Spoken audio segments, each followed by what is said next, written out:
तरह की खरीदने के।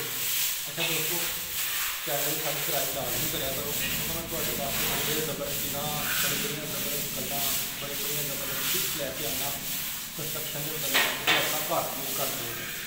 तो यार घर यूज करना होंगे ना, ये बड़िया चीज़ों मद्देनजर रखना होंगे, वो चीज़ा एक चीज़ है मैं खाना वा एक और जिन्होंने बड़ा मद्देनजर हो है इसको अगे कैमरा देखो, देखो बिल्डिंग से बड़ा तुम ध्यान करना है ये कि मसाला बनाया है मिस्त्री लगे ने प्लस्तर करना।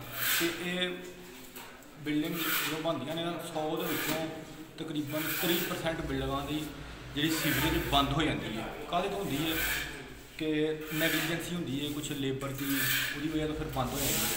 ऐसी इसका बड़ा ध्यान रखना है कि मसाला ना बड़े औजार बाहर जाकर धोन मिस्त्री तो प्लस्तर के की होना चाहिए। मिस्त्री चलाओ मिस्त्री को पुछने ठीक ठाक।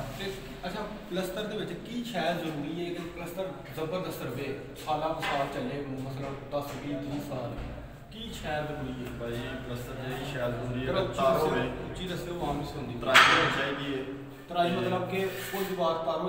हाँ जी दीवार तार हो थले सोहना संघना नीलो रख के लाया जाए, थोड़ा नेड़े हो गया ना जरा कैमरे जिथे 2 साल प्लस्तर करता उत्थे 10 साल भी कितने नहीं जाता प्लस्तर कुछ नहीं होता है। दोस्तों देखो ये कह रहे हैं कि तराई सही करो जो सुक्का तुम दीवार कर दो। अच्छा सुक्की दीवार करिए की होंगे, सुक्की दीवार करिए तो साल 6 महीने एक गर्मी ही कटता मसला प्लस्तर जो यानी कि सुक्की दीवार करोगे मसलन पानी शानी ला के मिस्त्री क्लीयर से कट देंगे वो सफाई तो दे जाएंगे, लेकिन उन्हें बड़ा मसला आता है। ऐसे कुछ कर रहे हैं माशाल्लाह आप प्लस्तर देखो उपर इतने कैमरा तो यकीन करो बड़े बड़े पानी लाने तो बगैर दीवार करनी करनी। बड़े बड़े ठेकेदार इस तरह के बड़े कुछ मिस्त्री देखे ने अपने नंबर टंगन लगी फटाफट काम मुकाने या छेती काम मुकाने वाले नहीं कि तुम अपने काम की तबाही कर लो, तबाही नहीं करनी काम की।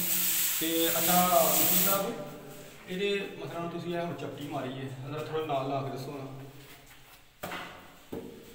ये की तरीकाकार होना चपटी मारन का? चपटी मारन का तरीकाकार कि साइडा तो बूंदे निकलन अच्छा सोहने तरीके ठीक है, बूंदे तो मसाला कटिया जाए पिछों कटिया जाए मसाला वो डब्बी होई आ साथ लाया आंदा वो केबल कट पुश कर